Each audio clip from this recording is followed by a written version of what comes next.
My father, who disappeared from my life because he thought I wasn't his daughter, tells my fiancé that he hasn't asked for his permission to marry me. But now I won't ask his permission to uninvite him from the wedding. I'm getting married soon to my fiancé, but these last few days have been an emotional roller coaster that I never imagined I would have to face, especially in relation to my father.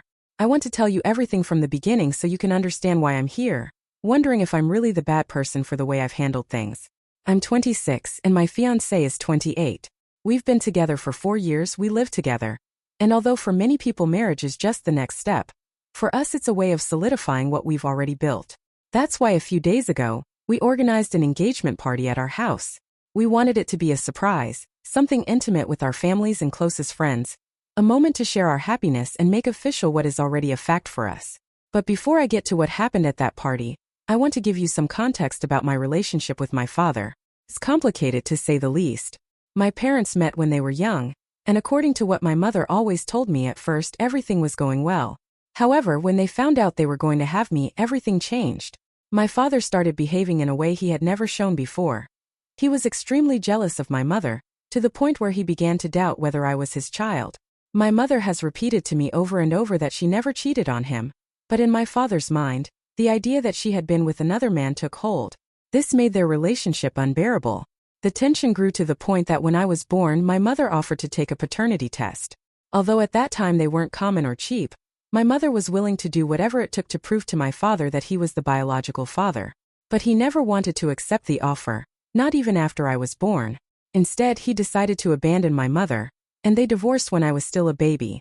Not only that, but he refused to put his name on my birth certificate and even tried to avoid paying child support. Fortunately, the court forced him to pay, but that was the only link we had during my early years, a child support check. My childhood wasn't easy in that sense. I grew up seeing how my friends had their fathers present in their lives, while I had to grow up without a biological father. I had a male figure in my stepfather, whom I'll talk about later, but it felt strange knowing that there was someone out there who was my biological father and didn't want me. My mother did her best and never spoke ill of him in front of me, but I knew something was wrong. That obviously left a mark on me. When I turned 14, I decided I wanted answers. My mother had always been honest with me about the situation, and I knew that my father had doubts about whether I was really his daughter, but that didn't make it any easier to accept. So, after many conversations with my mother, I decided to contact him. I wanted to know once and for all if this man who had been absent my whole life was really my biological father. I knew it wouldn't change the fact that he hadn't been there for me, but at least I needed clarity. So I reached out to him and told him who I was. At first, he didn't want anything to do with me, but later he agreed to take a paternity test because I reminded him a lot of his mother when she was young, who had passed away. He even showed me a picture of her, and I could see some resemblance. The results confirmed what my mother already knew. He was my biological father. Although I expected it, that confirmation brought with it a mixture of relief and resentment. Relief because I finally had an answer, but also resentment because he had let that doubt keep him away from me for all those years. He could have taken that test much earlier, but he didn't. From that moment on, he tried to get closer to me. He started inviting me out, getting to know more about my life, and little by little, I began to open up to the possibility that maybe, just maybe, we could build some sort of relationship. It wouldn't be that of a conventional father and daughter because it was too late for that, but I was willing to give him a chance to redeem himself to make up for the lost time. Once my biological father abandoned us, my mother moved on with her life. When I was about 7 years old, she met my stepfather, an amazing man who, although he never tried to replace my biological father, was always there for me. He was the closest male figure I had during my adolescence since he was much more present than my biological father. My stepfather was the one who taught me how to ride a bike, the one who went to parent-teacher meetings when my mother couldn't, and the one who was always there to support me in everything I did. He was, without a doubt, the man who came closest to being a father figure for me. Fast forward to the present. My fiancé and I decided to organize a party at our house to announce our engagement. We invited our closest family, including my mother, my stepfather, and my biological father. It was a special occasion. We wanted everyone to share in our happiness. The party started off well. Everyone was happy, eating, drinking, and laughing. After a while, we decided to make the official announcement. We're getting married in a few months. Although most of the guests suspected it, since we've been together for 4 years and already live like a married couple, it was an exciting moment for everyone. Everyone started congratulating us, hugging us, and toasting. Everyone except my biological father. I noticed he was sitting quietly, saying nothing. I thought maybe he was just processing the news, but I couldn't have been more wrong. When things calmed down a bit, and everyone returned to their seats to continue dinner, my father broke the silence. With a serious expression on his face, he said something quite amusing. "Nobody has asked me for permission to marry my daughter." At that moment the mood froze. My fiancé, who is a shy person, turned red with embarrassment. It was obvious that he didn't know how to respond to that, and I don't blame him because I didn't know how to react either. The first to speak was my fiancé's father, who is quite a laid-back and open-minded person. He said something like, "Nowadays it's not common to ask for permission to marry someone. When my other daughter got married, her fiancé didn't ask for my permission, and I was fine with that. But my father didn't accept it." He coldly replied, "Well, maybe in your family you don't respect traditions, but in mine we do." That made me boil inside. I couldn't help it, so I responded, "Family? Until a few years ago, you didn't even have a family. And if it weren't for me, you still wouldn't." My father, visibly upset, looked at me with an expression of disbelief and said, "If you don't respect your father, then I don't see the point in attending your wedding or walking you down the aisle." That's when I made the decision that had been on my mind for a while. I told him, "I never planned to ask you to walk me down the aisle. The person who has been the closest thing to a father figure in my life has been my stepfather." My stepfather, who until that moment knew nothing about our wedding plans, much less that he would be the one to walk me down the aisle, looked at me surprised. But when I asked him if he'd be willing to do it, he smiled and said, "You didn't need to ask, it would be an honor for me." That must have been a low blow for my father because he immediately said, "Wait, I didn't refuse to walk you down the aisle. I'm just upset because nobody asked for my permission." That's when I calmly told him, "Nobody needs to ask for your permission. And in fact, there's no possibility of you being the one to walk me down the aisle. If that bothers you, you're always free to decline the invitation." My father got up from the table, enraged, and left the house without saying another word. After that scene, the party continued. Everyone present, including my fiancé's father, told me I hadn't done anything wrong. That, given the circumstances, what I said was fair. And while at the moment I felt like I had done the right thing, now I can't help but wonder if maybe I should have spoken to my father before the party, so he wouldn't have been caught by surprise. I know our relationship has never been the best, and that he's trying to make amends, but did I make a mistake by being so direct with him? Should I have handled things differently? I'd like to know what you think. Am I the asshole here? Update 1. I was pleasantly surprised to see that almost everyone agreed I wasn't in the wrong in this situation, and honestly, reading your responses helped reaffirm what I already felt deep down, that I wasn't wrong in standing my ground. However, I think we can all agree that, even though I wasn't responsible for the conflict, it doesn't make it any less painful or complicated. After reading your comments, I took some time to think about the situation more calmly. Many of you pointed out that my father was the real villain in all this, and I think you're right. Not just because of the way he ruined a special night for me and my fiancé, but also because of the deeper issues it represents. His behavior at the party reflects, once again, his inability to take responsibility and face the consequences of his decisions. He chose not to be a present father in my life.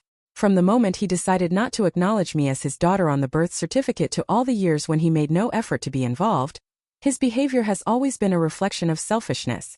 When he mentioned at the party that nobody had asked for his permission to marry me, it wasn't really about upholding tradition. It was about satisfying his own ego. He expected to be the center of attention.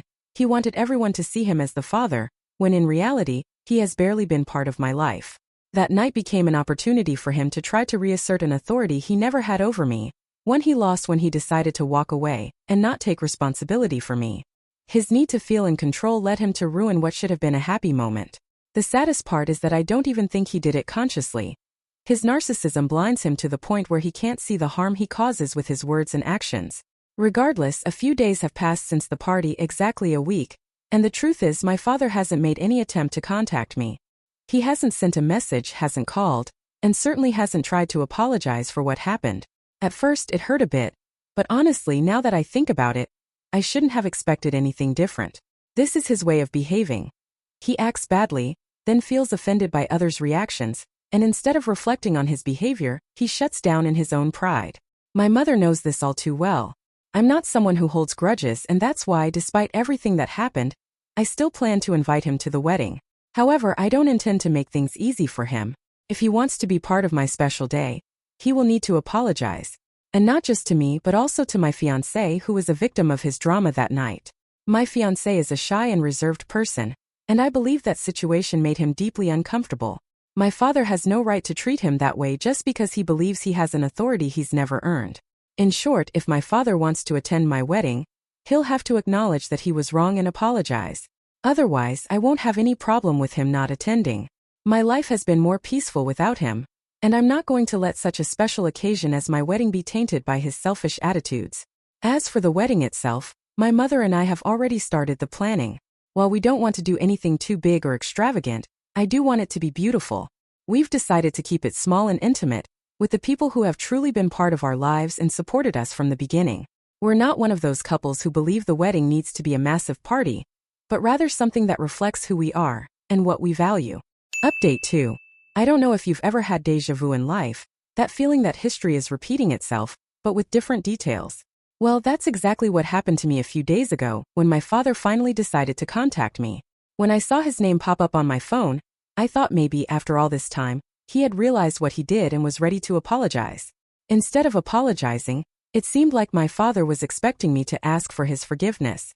It turns out he's offended and even outraged that I wasn't the one to make the first move to fix things. The conversation went something like this. Father: Hi daughter. How are you? Me: Hi dad. I'm fine thanks. And you? Father: Well, I don't know if I can say the same. It's been a while since that night at your engagement party. I've been waiting for you to realize what you did. Me: What I did? What do you mean? Father: You know exactly what I mean. The way you disrespected me in front of everyone, your rejection. It really hurt me. I thought after some reflection you'd call to apologize. Me: Apologize? Me: Father: Of course. I didn't expect this from you, honestly. After everything we've been through, I thought you knew how important respect and family traditions are to me. Me: Oh right, family traditions. You mean the ones that only appear when it's convenient for you, like asking for permission to get married? Because I don't recall any tradition about disappearing for years and then demanding apologies. At that moment my father paused. I was doing my best not to burst into laughter, because he was really starting to sound like a parody of himself. Father: Daughter, that's not what I'm talking about. I'm talking about the respect you owe me as your father. And the way you spoke to me in front of everyone was completely inappropriate. Me: Because, nothing says respect like showing up in your daughter's life after over a decade of absence, and then getting offended because nobody asked for permission for something completely unnecessary. Father: It's not just that. It really hurt me that you asked your stepfather to walk you down the aisle without even asking me. I'm your father after all, and that should mean something. Me: Well, if it makes you feel better, he didn't know I was going to ask him either. Father: What really hurts is that you don't take our traditions seriously. In our family, we've always valued mutual respect. I didn't expect you to act this way, honestly. Me: What irony. Because if I recall correctly, part of that tradition should include being present in your daughter's life, right? Or at the very least, not letting doubt about mom's fidelity control your entire existence. Father: Look, we're not talking about that. What happened between your mother and me is our business. I had reasons to doubt, and those reasons are still there. But I'm not going to talk about that now. This is between you and me. Me: Reasons? You still have reasons to doubt. After all this time and after the DNA test confirmed I'm your daughter? You still think mom cheated on you. Father: That's irrelevant now. The point is that you and I need to fix this, and I'm waiting for your apology. And that's where our conversation ended. I hung up before he could say anything else because frankly I was tired of going around in circles. I didn't apologize and I'm not going to. After that call, I called my mother to tell her what happened. She said something that reminded me why I made the decisions I did. Mom: None of this surprises me. He's always been like that. It's like when he got it into his head that I had cheated on him. There was absolutely no proof, no concrete suspicion, just his own imagination working against him. That's exactly what had happened in their relationship. There was no one else, not even a hint of infidelity, but my father had decided there must be another man, simply because his own insecurity told him something was wrong. And even though my mother tried reasoning with him, assuring him there was no one else, he kept insisting, trapped in his own world of doubts. Mom: It's the same thing he's doing to you now. It's not about whether he's right or not, but about him feeling like he must be right, no matter the reality. But if he wants to distance himself again, I'm not going to be the one to stop him. Update 3. I can't believe how quickly time is flying. There are less than 2 months until the wedding, and as expected, the nerves are starting to kick in. I know weddings are usually stressful for most people, But I think my situation has that extra bit of family drama that makes everything a little more complicated. As for the preparations, everything is almost ready. We've decided to keep things simple yet elegant, with details that represent us as a couple. The ceremony will be small, just our closest friends and family, and we've already chosen the venue. A beautiful outdoor garden that fits perfectly with what we wanted. As for my father, about 10 days ago we sent out the invitations. Everyone we plan to invite except my father. As I mentioned in the previous update, I'm willing to invite him, but only if he apologizes, both to me and my fiancé. It's not just about the engagement party, but all the things he's done throughout my life. I want him to show that he's ready to be a better person, someone who truly wants to be part of my life in a positive way. But so far no apology has come. So without an apology, there's no invitation. But as expected, my father found another way to get involved. A few days ago, when I wasn't home, my father decided to show up unannounced to talk to my fiancé. As you can imagine, what follows is what my fiancé told me since I wasn't there. But knowing my father, nothing about this surprises me at all. Father. Look, men need to settle things man to man the way it should be. So, I'm extending this courtesy to you because you haven't done it with me. My fiancé, who is calm and patient, listened to him. Father. I think it's time for you to talk to OP. It's time you make her understand that she needs to apologize to me.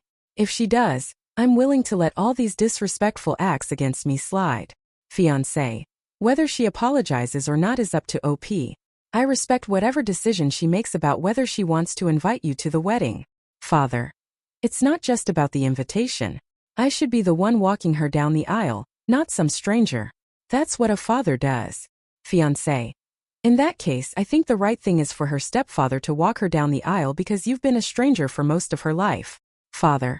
I've let your disrespect slide before, but I'm not going to tolerate this kind of disrespect anymore. Fiancé. I'm not disrespecting anyone. I'm just telling the truth. My fiancé said. My father went silent at that point. Fiancé. If you truly love OP, the best thing you can do is apologize to her and attend the wedding as a guest. That's far more than anyone else would accept in your position after being absent for so many years. If you really want to fix things and be a father to her, this is your best path. You might even get to know your grandchildren in the future and be a part of their lives. But if you're not willing to do that, the best thing is for you to leave now, leave our house and OP's life, because all you're doing is ruining everything. There was more silence, and finally, without saying another word, my father stood up and left. He just turned around and walked out of the house. My fiancé was incredibly clear about everything, and I agree with him 100%. If my father wants to be at my wedding, he has to earn it. I'm not going to give in to his demands just because he's my biological father. And if that means he doesn't come, then so be it. Update 4.